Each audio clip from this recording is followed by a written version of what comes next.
Good morning. कैसे हैं आप लोग जी? सब बढ़िया। कैसा रहा वीकेंड आप लोग का?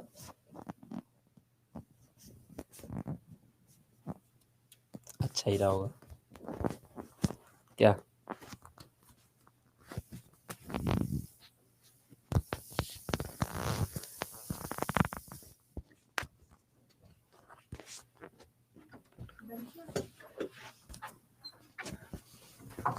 एक सेकंड, आप लोग थोड़ा सा 2 मिनट थोड़ा स्क्रीन के लिए।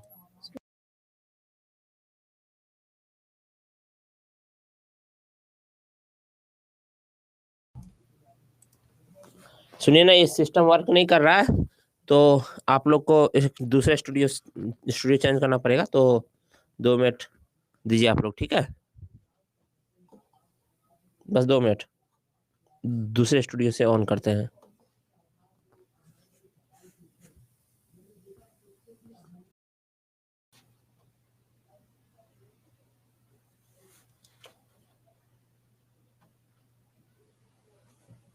ये वाला स्टूडियो ठीक चल रहा है? ऑडियो वीडियो सब ओके है?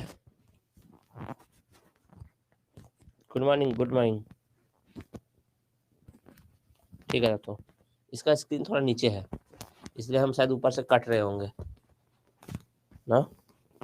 एक्चुअली अलग अलग हाइट के लोग होते हैं ना, तो स्टूडियो में जो स्क्रीन है अलग अलग हाइट का बनाया जाता है। कुछ स्टूडियो में नीचे रखा जाता है ताकि शॉर्ट हाइट वाले लोग के लिए भी एक्सेसिबिलिटी ठीक ठाक रहे। बट क्या है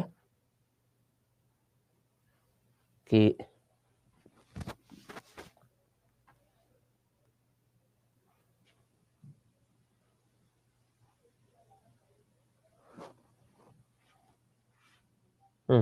चले तो हम लोग क्लासेस को शुरू करते हैं। ठीक है, आज हम लोग किसी भी सूरत में दिल्ली सल्तनत को खत्म करेंगे क्योंकि जो ज़्यादातर सवाल आते हैं आप लोग के, ज़्यादातर सवाल मॉडर्न इंडिया से आते हैं। तो हम लोग को मॉडर्न इंडिया करना है जरूरी। तो मॉडर्न इंडिया में आप छोड़ के तो घुसेंगे नहीं, लेकिन हाँ जल्दी जल्दी कंप्लीट करेंगे। ठीक है, इसमें तो सिर्फ मुंह ही आता है जी, इतना भी छोटा क्या ही होना चाहिए नीचे।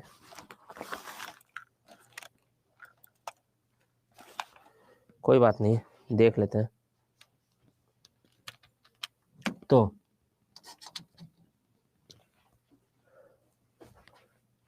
यहाँ तो बैठे बैठे ही हो जाएगा क्लास ना, वैसा ही बहुत दिखता है। तो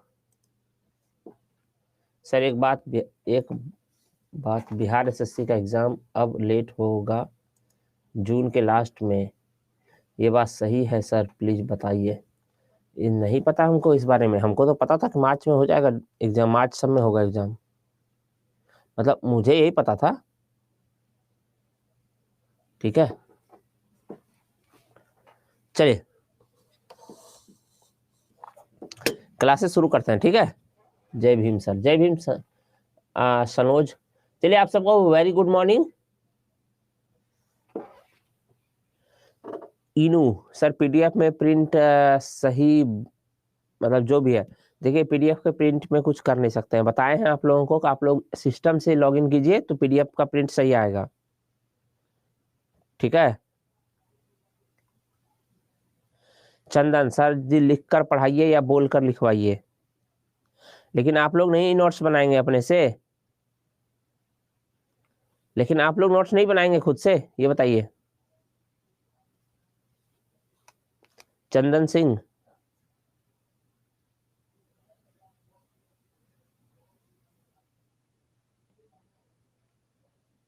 बोल कर लिखाइए। नीतीश ने भी यही कहा है, बोल कर लिखाने से क्लास कंप्लीट नहीं होगा। ये हिस्ट्री का क्लास है। बनाते हैं, देखिए निशा ने लिखा है, बनाते हैं लिख कर। अच्छा हमको एक बात बताइए, सिंपल सा बात। अब इसका पेन कहाँ है इस स्टूडियो में? सुबह सुबह क्लास का ना यही समस्या होता है, एक बार रिदम में आ जाता है दिन में क्लास तो फिर सब कुछ सही चलता है। एक सेकंड, एक मिनट रुको।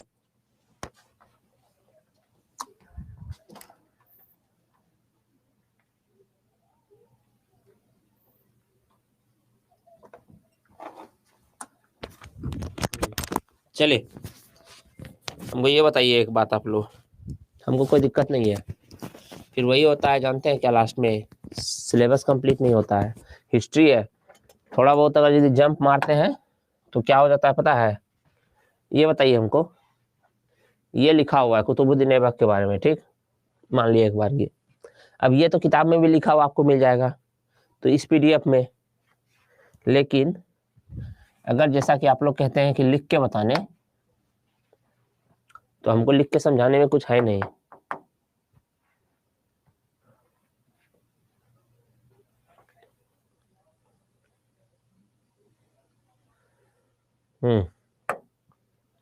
अब जब हम यहाँ लिख के समझाएंगे, हम अगर यहाँ सब कुछ लिख के समझाएंगे, क्या कुतुबुद्दीन ऐबक गुलाम वंश का संस्थापक, ठीक है, इसे लाख बख्श कहा जाता था। क्यों? क्योंकि ये लाखों का दान देने वाला था। उसके बाद क्या करेंगे? लाहौर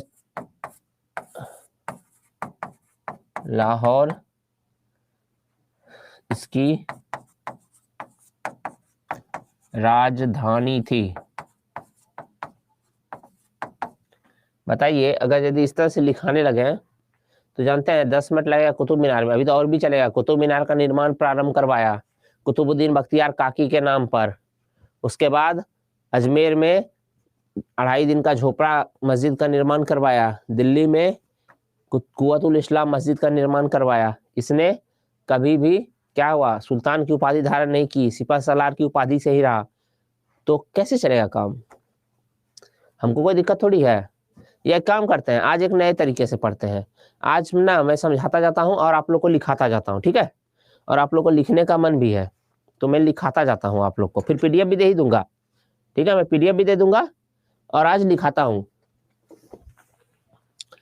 आफरीन क्या करें, रोज एक ही मसला होता है। बात मेरे पास हिस्ट्री का है, अगर कोई और सब्जेक्ट होता ना तो मैं लिख लिख के समझा देता। ज्योग्राफी तो बिना लिख के समझाए होता ही नहीं है, फिगर बनाना होता है, कई चीज करना होता है।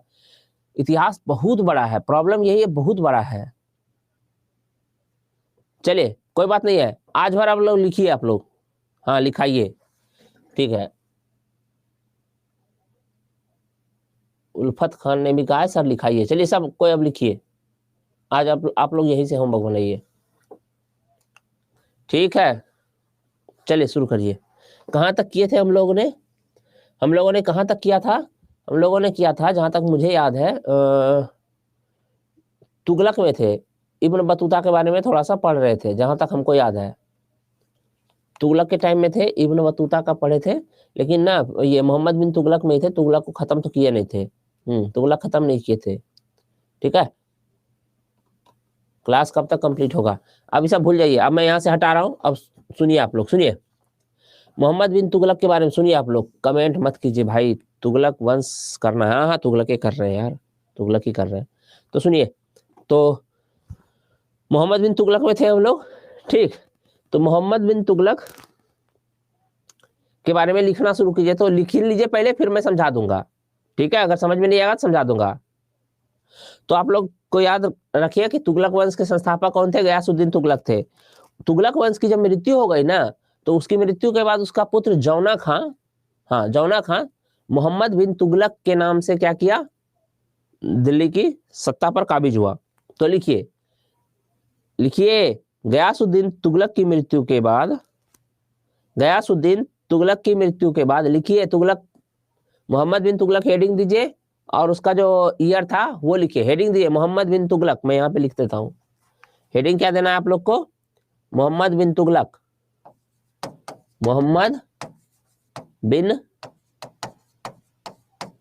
तुगलक, हेडिंग दीजिए। और अगर ईयर लिखने के भी शौकीन है तो ये था 1325 से लेकर के 1350 51 तक था। हाँ ठीक, 1325 से लेकर के 1350 या 51 तक था, शायद 50 था, हाँ 50 51 तक था, ठीक है? तो मोहम्मद बिन तुगलक, और जो हल्का फुल्का कोई मिसिंग होगा वो आपको पीडीएफ में मिल जाएगा। जैसे 1350 और 51 में हम थोड़ा कंफ्यूज है तो वो वहां मिल जाएगा, ठीक है। तो ये हेडिंग दीजिए, उसके बाद नीचे लिखिए गयासुद्दीन तुगलक की मृत्यु के बाद राजीव कुमार बकवास क्लास। ऐसे कैसे चलेगा काम बताइए तो? आप में से कुछ एक ही काम हम करवा सकते हैं ना। हम या तो लिख के पढ़ा सकते हैं, या हम पीपीटी से समझाते हुए पढ़ा सकते हैं, या हम लिखवा सकते हैं।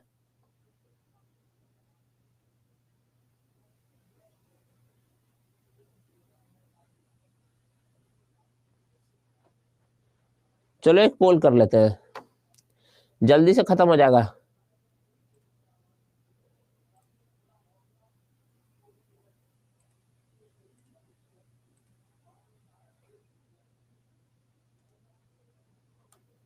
चलो 10 सेकंड का टाइम है आप लोग के पास। पीपीटी से पढ़ा है या पीपीटी से ना पढ़ा है, ट्रू फॉल्स? अगर 80% से ऊपर होगा पीपीटी तभी हम पीपीटी से पढ़ाएंगे, नहीं तो नहीं पढ़ाएंगे पीपीटी से, याद रखिएगा। 80% से ऊपर आएगा पीपीटी तभी। 10 सेकंड का टाइम दे रहे हैं, कर रहे हैं। ट्रू का मतलब पीपीटी, याद रखिएगा। ट्रू का मतलब पीपीटी, TRUE, ट्रू का मतलब पीपीटी, और फॉल्स का मतलब लिखवा करके। अगर 80% हुआ ट्रू तब पीपीटी पढ़ाएंगे, नहीं तो नहीं पढ़ाएंगे। चलिए आप लोग के इस पर होगा, चलिए कीजिए। वहां स्क्रीन पे होगा, आ गया होगा, वहां पे कीजिए। यहाँ लिखना नहीं है ट्रू फॉल्स।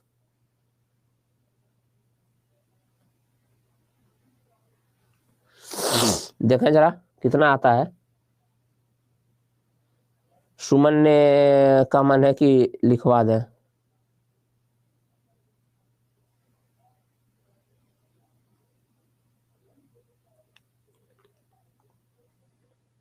ओके,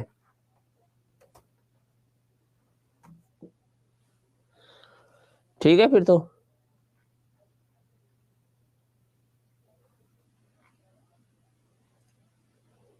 चलिए ठीक है, पीपीटी से शुरू करिए। 84% लोग का ही अब बात मानेंगे ना।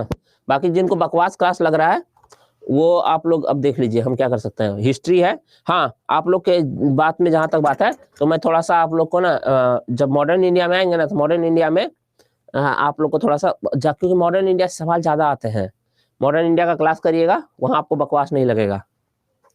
फिलहाल इसमें से 1-2 सवाल आते हैं, इसको जल्दी जल्दी हम लोग को खत्म भी करना है। चलिए आप लोग का हटा चुके हैं अभी ये, ठीक है। शुरू करते हैं हम लोग। कुतुबुद्दीन ऐबक, ये भी आज खराब ही चल रहा है। आज इसको हम खत्म करेंगे। ये सब हो चुका है। खिलजी वंश हो चुका है, तुगलक वंश हो चुका है, गयासुद्दीन तुगलक। सुनिए, गयासुद्दीन तुगलक के बाद क्या हुआ? गयासुद्दीन तुगलक के बाद इसका जो पुत्र है जौना खां, मोहम्मद बिन तुगलक के उपाधि के साथ क्या हुआ? सुल्तान बना, दिल्ली की गद्दी पर बैठा, ठीक है। कब से? 1325 से। अच्छा 1351 था, हमको 1350-51 में कंफ्यूजन था, ठीक है। तो 1350 से क्या बोलते हैं, से 1350-51 के बीच 50 तक गद्दी पर बैठा। किसकी गद्दी पर बैठा? तो दिल्ली की गद्दी पर बैठा, ठीक।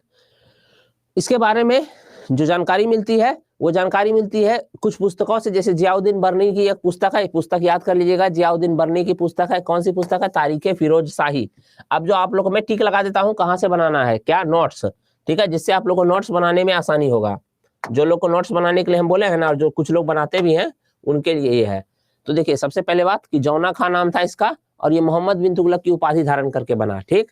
और हल्का सा डेट अगर याद करना चाहे तो कर सकते हैं, हल्का सा डेट, ज्यादा कुछ नहीं, हल्का पल्का, तो ये कर लीजिएगा। और उसके बाद फिर अच्छा ऐसा करा क्या हम, सुनिए, ये जो लाइन खींचे हैं, लाइन खींचा हुआ ही हम आपको पीडीएफ दे देंगे, जिससे आप लोग को आसानी होगा। थोड़ा साफ सुथरा लाइन खींचते हैं फिर हम, ठीक है। चलिए, उसके बाद जियाउद्दीन बर्नी की पुस्तक, ये लिख लीजिएगा आप लोग, तारीखे फिरोज शाही, जियाउद्दीन बर्नी की पुस्तक तारीखे फिरोज शाही। उसके बाद आप लोग को पता है कि अलग अलग जगह के खलीफा अलग अलग टाइम में इंपॉर्टेंट रहे। हम बताए थे खलीफा और बादशाह का जब अंतर बता रहे थे, तो इस वक्त तक तुगलक वंश तक बगदाद के खलीफा का महत्व थोड़ा कम हो गया था और मिस्र के खलीफा का महत्व बढ़ गया था। इसी वजह से तुगलक वंश में मोहम्मद बिन तुगलक ने क्या किया, मिस्र के खलीफा का क्या किया, से स्वीकृति पत्र लिया था। और आप लोग को पता है कि आधुनिक काल में 1920 सब के आसपास खिलाफत आंदोलन जब हुआ था, तब उस वक्त तुर्की के खलीफा का महत्व अधिक था, तो लोग तुर्की के खलीफा को अपना धर्म गुरु मानता था। तो मोहम्मद बिन तुगलक ने क्या किया, मिस्र के अब्बासी खलीफा से स्वीकृति पत्र लिया था। ठीक, तुगलक धार्मिक रूप से सहिष्णु आदमी था, धार्मिक रूप से सहिष्णु था, तो इसने क्या किया, जजिया वगैरह को समाप्त कर दिया था। बस दो ही कर इसके समय में लागू था, कौन सा, तो उसर और जकात। उसर और जकात के अलावा इसने क्या किया था, सभी कर को समाप्त कर दिया था। पीडीएफ थोड़ा जल्दी दीजिएगा, ठीक है, पीडीएफ जल्दी दे देंगे, पीडीएफ अभी 2 घंटे में दे देंगे। ठीक, जाकर के हमको करवाना पड़ेगा, कर देंगे 2 घंटे में कर देंगे। उसर तथा जकात को छोड़कर से सभी कर समाप्त कर दिए। यानी पूछेगा सवाल अगर समाप्त करने पे तो जजिया ही पूछेगा। ठीक है, तो जजिया को इसने क्या किया, समाप्त कर दिया। सल्तनत का सबसे पढ़ा लिखा विद्वान था। सल्तनत मतलब तुगलक वंश का ही नहीं, पूरे दिल्ली सल्तनत का, इनफैक्ट पूरे मुगल कहते हैं, पूरा मध्यकाल का सबसे पढ़ा लिखा सुल्तान था मोहम्मद बिन तुगलक। पर जनता से पटती नहीं थी इसकी। ठीक है, इसी के मरने के बाद क्या हुआ था कि कहा गया इसके बारे में कि जनता को इससे और इसको जनता से छुटकारा मिल गया, मतलब शासक को जनता से और जनता को शासक से छुटकारा मिल गया। इसके जो कुछ आदेश थे ना, वो आदेश बड़े खतरनाक थे। जैसे राजधानी परिवर्तन, इसने राजधानी को क्या किया, देवगिरी दौलताबाद, देवगिरी का नाम दौलताबाद किया और दिल्ली से देवगिरी ले गया। ठीक है, या दिल्ली से दौलताबाद ले गया। एक दूसरा खुरासान पे आक्रमण, जिसमें इसके बहुत सारा नुकसान हुआ। जितने सैनिक भेजा था उसमें से 4-5 ही जिंदा लौट पाया खुरासान पे जब आक्रमण किया था। तो 2 राजधानी परिवर्तन। एक तो हम बताए थे उस दिन टोकन मुद्रा का प्रचलन जो किया था, पर टोकन मुद्रा का प्रचलन सक्सेस नहीं हो पाया था। ठीक है, ऐसा माना जाता है कि सुल्तान ने अपने जैन विद्वान जिन प्रभु सूरी और राजशेखर का स्वागत किया था। इतना इंपॉर्टेंट नहीं है, हालांकि जिन प्रभु सूरी को इसने ना जगत गुरु की उपाधि दी थी, ये भी बहुत महत्वपूर्ण नहीं है। ठीक है, दिल्ली सल्तनत का वह पहला सुल्तान था ये जो हिंदू त्योहारों में शामिल होता था। इसको होली खेलना बहुत पसंद था मोहम्मद बिन तुगलक को। तो वो क्या था, हिंदुओं के त्योहारों में भाग लेता था। बहुत इंपॉर्टेंट नहीं है, लेकिन हाँ ऐसे पूछ दे कि हिंदुओं के त्योहारों में भाग लेने वाला पहला सुल्तान मोहम्मद बिन तुगलक, अलाउद्दीन खिलजी, इल्तुतमिश, बलबन, तो क्या होगा, मोहम्मद बिन तुगलक। ठीक है, और तुगलक के काल में सर्वाधिक विद्रोह हुए। दिल्ली सल्तनत में सबसे ज्यादा विद्रोह तुगलक के काल में ही हुआ था, इसके काल में ही हुआ था। ठीक, इसके अलावे जो आप लोग 4-5 चीज और लिखेंगे वो मैं लिखा देता हूं, इसके 3-4 कार्य, वो आप लोग क्या कर दिए, लिख लीजिए कि इसके कुछ जो ये थे क्या, तो राजधानी परिवर्तन, ये फिरोज शाह तुगलक अभी भूल जाइए, अभी मोहम्मद बिन तुगलक में ही है हम लोग। ठीक है, मोहम्मद बिन तुगलक में ही है। मोहम्मद बिन तुगलक के कार्य कुछ नोट डाउन कर लिए तो, जैसे राजधानी परिवर्तन,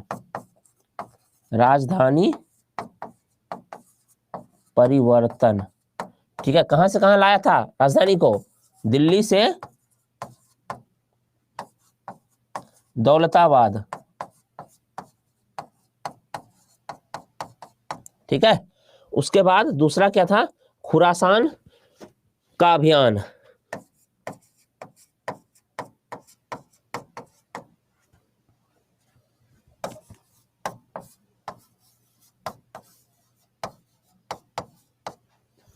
और एक तीसरा लिख लीजिए, सांकेतिक मुद्रा।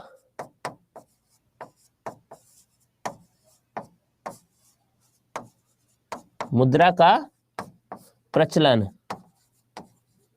इसको आप लोग क्या कीजिएगा ना, अपने नोट्स में इसको शामिल कर लीजिएगा। 3 कार्य इसके, राजधानी परिवर्तन, दिल्ली से दौलताबाद ले गया था, और खुरासान पर का अभियान किया था, तीसरा सांकेतिक मुद्रा का प्रचलन किया था। 3 काम। हाँ, इसके द्वारा स्थापित या फिरोज शाह तुगलक ने भी कई सारे स्थापित किए थे, जैसे दीवाने बंदगान, तो वो सब यहाँ नहीं है, वो सब एक जगह आप लोग को डिपार्टमेंट सारा हम लिख के दे दिए हैं। ठीक है, नोट्स में। इसके बाद इसका चचेरा भाई बना, कहते हैं ये लोग संयुक्त शासन चलाता था। मतलब आप सोच के देखिए, जिस काल में बाप बेटा बाप का गर्दन उड़ा देता था, ठीक उसी काल में क्या हुआ कि अपने चचेरे भाई को उत्तराधिकारी नियुक्त करके गया था। फिरोज शाह तुगलक कौन था, इसका चचेरा भाई था, बेटा नहीं था, याद रखिएगा। आमतौर पे एक शासक के बाद दूसरा उसका बेटा बनता है, पर इसने अपने भाई नहीं, चचेरे भाई को क्या किया था, खुद ही नियुक्त किया था शासक के रूप में, क्राउन प्रिंस के रूप में नियुक्त किया होगा। तो तुगलक की मृत्यु के बाद कौन बना, 1351 में इसका चचेरा भाई फिरोज शाह तुगलक शासक बना। ठीक है, कहते हैं कि फिरोज को अपना उत्तराधिकारी तुगलक ने ही बना के गया था, मतलब मोहम्मद बिन तुगलक ने ही फिरोज शाह तुगलक को बनाया था। और तुगलक का 2 बार राज्याभिषेक हुआ था, एक बार सिंध में हुआ था ठट्टा, और एक बार दिल्ली में हुआ। ठीक है, तो याद रखिएगा, फिरोज शाह तुगलक का क्या हुआ था, 2 बार हुआ था राज्याभिषेक, ठट्टा सिंध में, और सिंध जो अभी पाकिस्तान में है, ठट्टा सिंध में, और उसके बाद दिल्ली में हुआ था। ये 2 फैक्ट इसके बारे में याद रखिएगा। हाँ, इसने कई सारे डिपार्टमेंट का स्थापना किया था, जैसे दीवाने बंदगान, दीवाने मुस्तक राज, वो सब एक जगह है, वो अभी यहाँ पे नहीं है, तो वो मिस नहीं है, आगे आपको मिल जाएगा।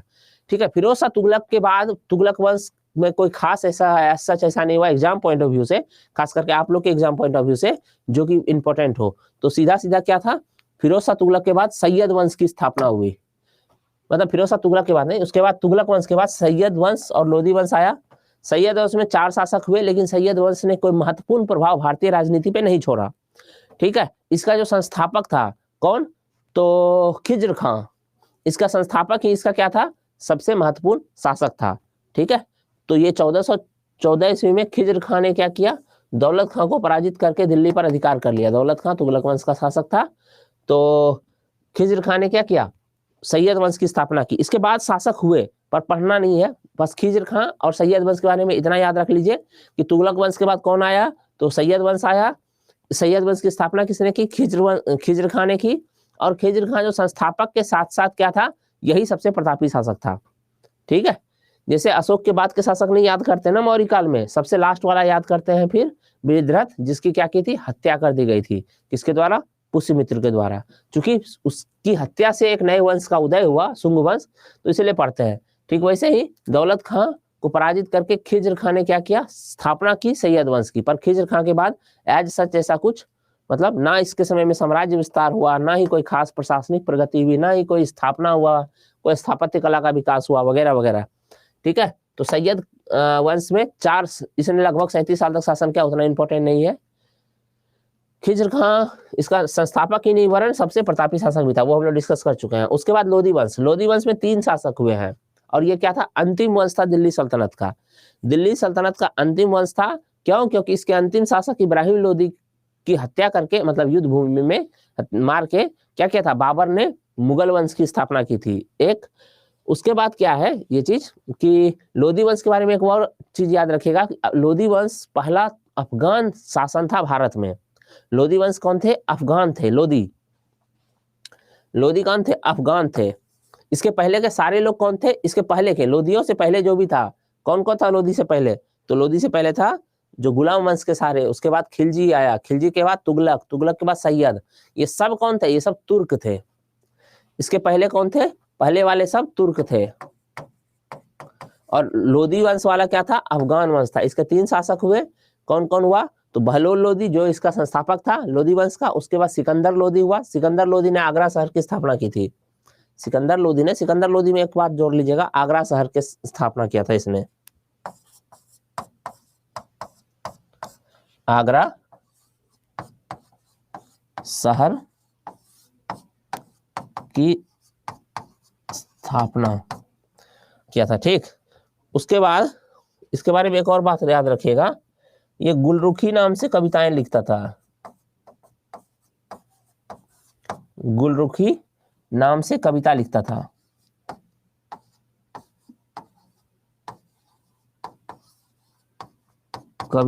ठीक है, तो ये गुलरुखी नाम से कविता लिखता था, और आगरा शहर की इसने स्थापना की थी। ये 2 बात याद रखिएगा, सिकंदर लोधी के बारे में अक्सर पूछता है। ठीक, और लास्ट शासक था इब्राहिम लोधी।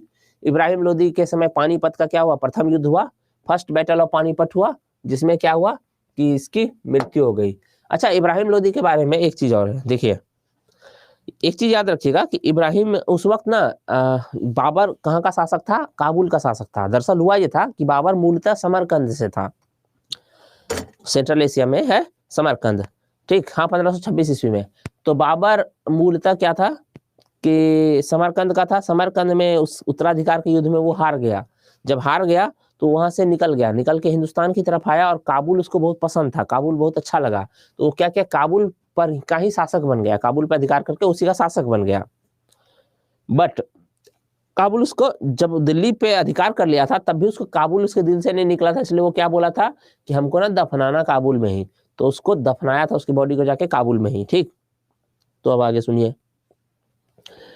तो ये बाबर ने भारत पे आक्रमण किया था अपने मन से नहीं, बाबर को आक्रमण करने के लिए 3 लोग जिसमें ने क्या किया था, आमंत्रित किया था। एक तो था कौन, तो एक तो था लाहौर का राज्यपाल था दौलत खान। ठीक, उसके बाद एक आलम खां थे जो चचा थे किसके, इब्राहिम लोधी के। इब्राहिम लोधी उसके चचा जो थे आलम खां, उसको खुद ही मन था क्या कि हम गद्दी पर बैठे, किसको, भतीजे को हटा करके। एक और थे राणा सांगा। इन तीनों ने सोचा, तीनों की नजर थी किस पे, दिल्ली की गद्दी पर।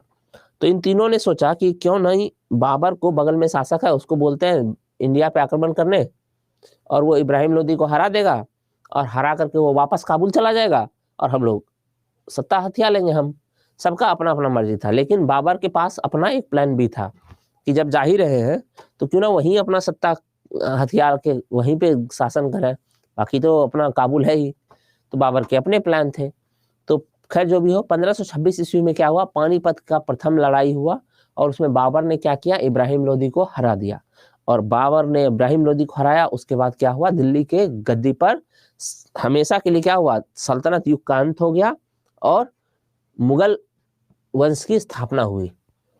इसको दिल्ली सल्तनत में शामिल क्यों नहीं करते हैं, क्योंकि आप लोग को बताए थे कि इसने क्या किया, बाबर ने आगे से खलीफाओं से लेना, स्वीकृति पत्र लेना बंद कर दिया और खुद को ही सोवरेन शासक घोषित किया। सोवरेनिटी के बारे में पढ़े होंगे ना, संप्रभुता के बारे में। तो सल्तनत काल में संप्रभुता किसके पास थी, संप्रभुता था खलीफा के पास। वो उसका एक नियुक्त के रूप में काम करता था, हालांकि ये नाम मात्र का था, नाम का था। इसका कोई मतलब नहीं था कि वहां से ऑर्डर आता था, बस एक कि हम आपके बिहार पे शासन कर रहे हैं, तो ये था। ठीक है, तो पानीपत का प्रथम युद्ध, हाँ पानीपत के 3 युद्ध हुए हैं, आप लोगों को पता है। प्रथम युद्ध हुआ है, दूसरा युद्ध क्या हुआ है, अकबर और हेमू के बीच हुआ है, और पानीपत का तीसरा युद्ध किसके किसके बीच हुआ है, तो वो हुआ है अहमद शाह अब्दाली और मराठाओं के बीच। खैर वो आगे चल के हम लोग पढ़ेंगे। तो अप्रैल 1526 में बाबर और इब्राहिम लोदी के बीच पानीपत का प्रथम युद्ध हुआ, और सिंपल सा, इसमें इब्राहिम लोदी मारा गया। याद रखिएगा, पूरे मध्यकालीन इतिहास में इब्राहिम लोदी इकलौता शासक है जो युद्ध भूमि में मारा गया है। ठीक है, इब्राहिम लोदी मध्यकालीन भारत का एकमात्र सुल्तान था युद्ध भूमि में मारा गया था। तो बस उसके बाद क्या हुआ, इसका पूरा का पूरा क्या हुआ, अंत हो गया। किसका, सल्तनत युग का ही अंत हो गया। उसके बाद ये इंग्लिश में है कंप्लीट, और उसके बाद आप लोग के पास कुछ डिपार्टमेंट है जो एक जगह मैंने दे दिया है। अब इसमें से कौन सा पूछेगा हमको नहीं पता, तो आप लोग को अगर लगेगा कि इसमें से कुछ बेकार विभाग है वो छोड़ दीजिएगा, हालांकि हम खुदे जो है छांट के दिए हैं। ठीक है, तो आप लोग इसमें से कुछ याद रखिएगा, जैसे दीवाने विजारत है। दीवाने विजारत किस चीज के लिए है, तो वजीर का विभाग है, विजारत वजीर से। ठीक है, और अर्ज, दीवाने अर्ज, ये क्या है, सैन्य विभाग है। दीवाने विजारत और दीवाने अर्ज ये दोनों क्या है, संभवतः सेना से संबंधित है। अर्ज तो सीधे सीधे सैन्य विभाग है, और दीवाने विजारत वजीर का विभाग है। ठीक, और सैन्य विभाग दीवाने अर्ज की स्थापना किसने की थी, बलबन ने की थी। तो याद रखिएगा, दीवाने अर्ज की स्थापना। अब देखिए, इस सारा विभाग अगर हम लिखते हैं एक एक करके तो 10 मिनट 12 मिनट तो ऐसे चला जाता, और हम लिखते तो इसमें क्या छांटते, कुछ तो छांटते नहीं। और जब मेरा लिखा हुआ आप लोग पढ़ेंगे तो वो भी तो एक तरह का पीडीएफ ही है ना जी। ये टाइप जो पीडीएफ है वो हाथ से लिखा हुआ पीडीएफ है। थोड़ा सा कॉमन सेंस और थोड़ा सा मेहनत कीजिए। देखिए ऐसे नहीं होता है, आप लोग खुद सोचिए। हम लोग हर कोई यही सोचते हैं कि हमारा सिलेक्शन हो जाएगा, आज न कल हो जाएगा मेरा सिलेक्शन, ऐसा ही हम लोग सोचते हैं। हर विद्यार्थी ऐसा सोचता है, जब नहीं होता है ना तब समझ में आता है। ठीक है हम अपने पर्सनल एक्सपीरियंस से बता रहे हैं। ठीक है, तो उस इल्यूजन में मत रहिए, आप कोई स्पेशल नहीं है, हम लोग कोई स्पेशल नहीं है। अगर बच्चे फेल करते हैं, नहीं होता सिलेक्शन, तो उसमें से हम भी हो सकते हैं सेलेक्ट नहीं हुए वाले में से। तो जो सेलेक्ट होते हैं आपको, और जो सेलेक्ट नहीं होते हैं, दोनों के बीच जो अंतर होता है ना, वो अंतर अपना पैदा करना होगा अपने भीतर। और जब आप खुद से नोट्स बनाते हैं ना तो चीजें याद भी रहती हैं। ठीक है, ज्यादा और ज्यादा नहीं, 5-7 नंबर अगर हर एग्जाम में आप आगे बाकियों से ले आए एक्स्ट्रा औसत से, तो आपका सिलेक्शन है पक्का। चलिए, दीवाने विजारत वजीर का, विजारत वजीर से याद रखिएगा। अर्ज सैन्य विभाग। दीवाने रिसालत, दीवाने रिसालत किसको है, विदेश विभाग को भी बोलते थे और धार्मिक विभाग को भी बोलते थे, दीवाने रिसालत। तो ऑप्शंस के हिसाब से देख लीजिएगा, अगर विदेश विभाग होगा तो उसको टिक कर लीजिएगा, और धार्मिक विभाग होगा तो उसको टिक कर लीजिएगा। पर याद रखिएगा दोनों नहीं होगा, टेंशन मत लीजिए। दीवाने इंसा या दीवाने अशरफ, ये सचिवालय था, शाही सचिवालय। सचिवालय क्या होता है, सेक्रेटेरिएट, जो सभी ऑफिस का हेड ऑफिस होता है। पूरे राज्य सरकार हो या केंद्र सरकार हो, केंद्र सरकार का पूरे देश में ऑफिस होता है, राज्य सरकार का पूरे राज्य भर में ऑफिस होता है, लेकिन सभी जिले में अपना और ब्लॉक में ऑफिस होता है। सभी ऑफिस को जहां एक जगह कनेक्ट किया जाता है वो क्या होता है, सचिवालय होता है। दीवाने कोही, ये कृषि विभाग का था और मोहम्मद बिन तुगलक द्वारा स्थापित हुआ था। दीवाने कोही जो कृषि विभाग था, उसकी स्थापना किसके द्वारा की गई थी, मोहम्मद बिन तुगलक के द्वारा किया गया था।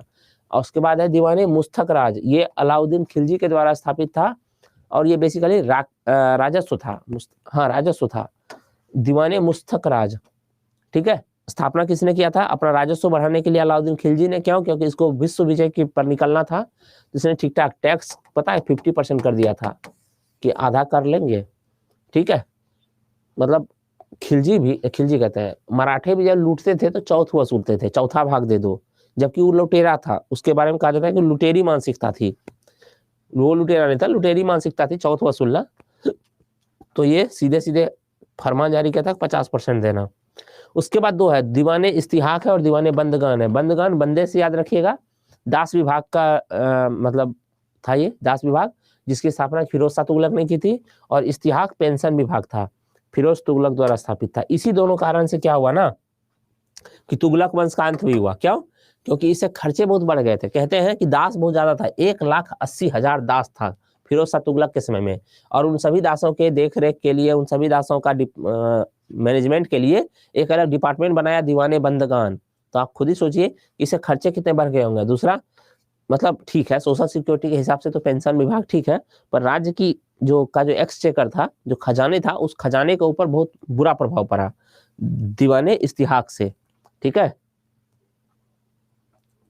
इंग्लिश और हिंदी दोनों में ला करिए। ये देखिए अंग्रेजी नहीं है, अंग्रेजी है ना, ये देखिए तो दीवाने विजारत वजीर डिपार्टमेंट, दीवाने अर्ज मिलिट्री डिपार्टमेंट था एस्टेब्लिश्ड बाय बलबन, दीवाने रिसालत फॉरेन डिपार्टमेंट और रिलीजियस डिपार्टमेंट, दीवाने इंसा या दीवाने अशरफ रॉयल सेक्रेटरीट था, Diwane Kohi department of agriculture था established by Mohammad bin Tughlaq, Diwane Mustakhraj department of revenue established by Alauddin Khilji, Diwane Istihaq department of pension established by Firoz Shah Tughlaq, और दीवाने बंदगान स्लेव डिपार्टमेंट दास विभाग एस्टेब्लिश्ड बाय फिरोज शाह तुगलक। है जो इंग्लिश में भाई, शाहला निगर। चलिए उसके बाद कुछ स्थापत्य देख लेते हैं हम लोग, इसका भी इंग्लिश है, चिंता मत कीजिए।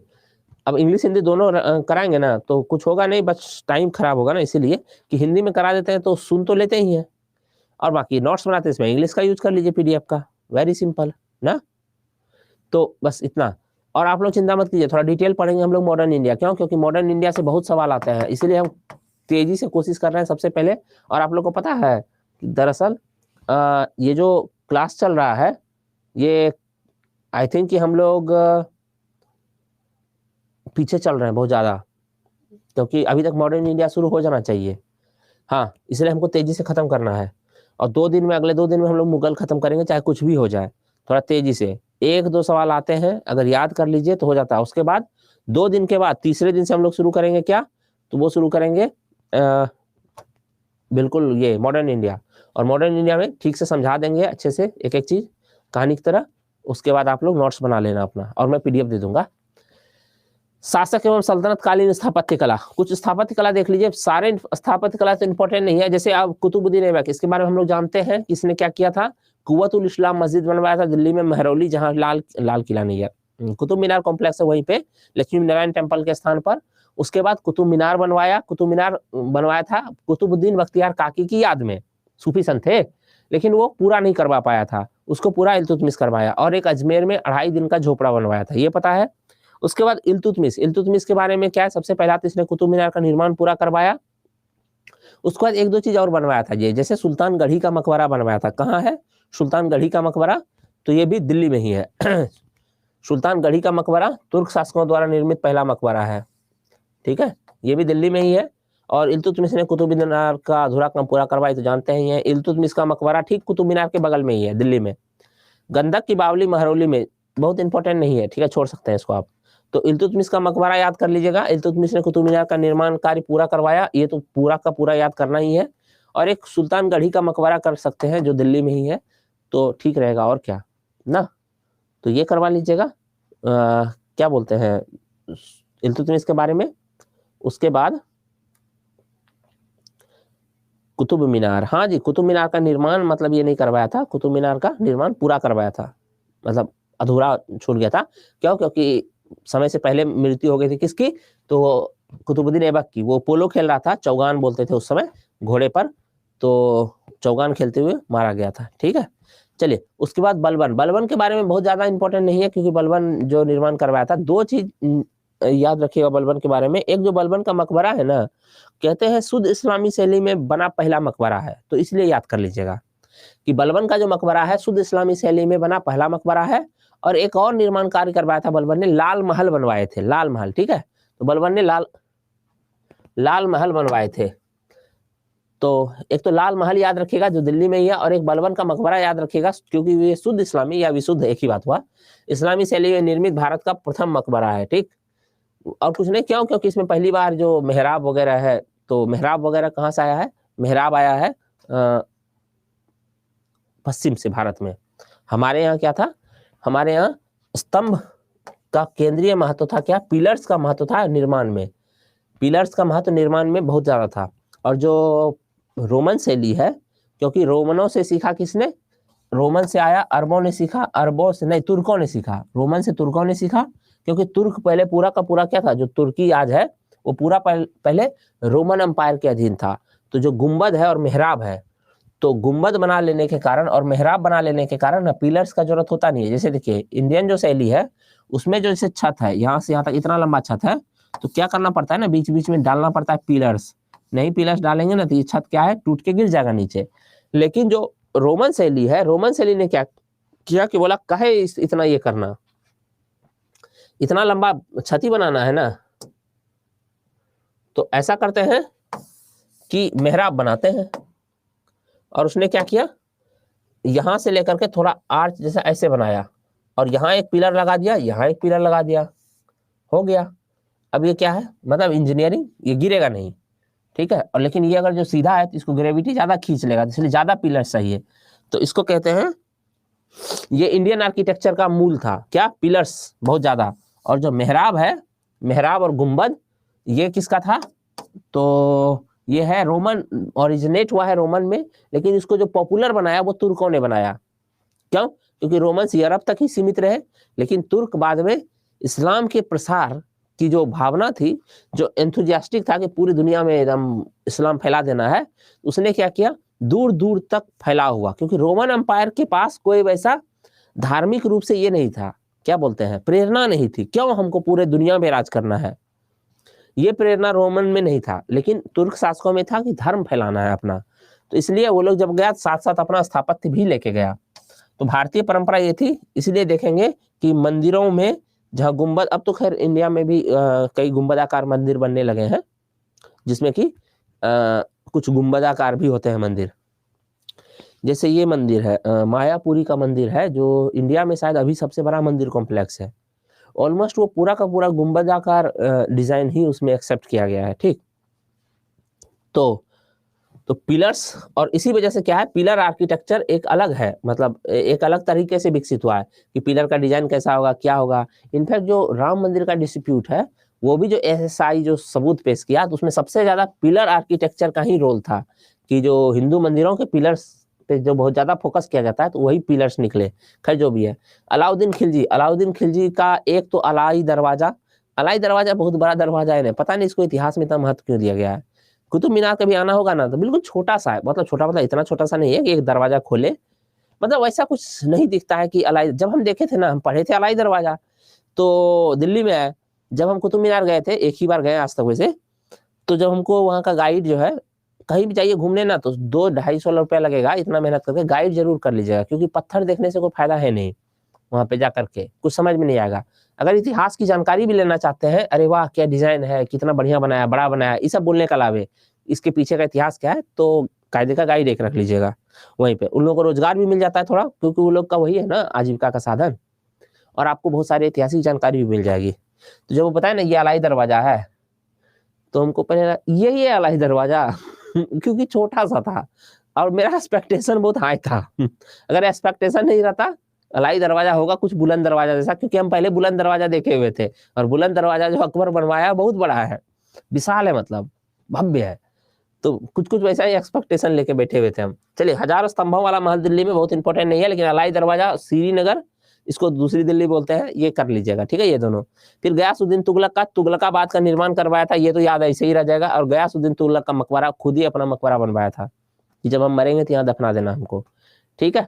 उसके बाद तुगलक ने एक दो बनवाया था, जैसे जहांपनाह नगर बनाया था दिल्ली में, तुगलक ने जहांपनाह नगर, आदिलाबाद का किला दिल्ली में बनवाया था, और निजामुद्दीन औलिया का मकबरा भी दिल्ली में बनवाया था, जो आज निजामुद्दीन औलिया, जहाँ पे फ्रांस के मैक्रो गए थे, इमैनुअल मैक्रो, निजामुद्दीन औलिया, ठीक है।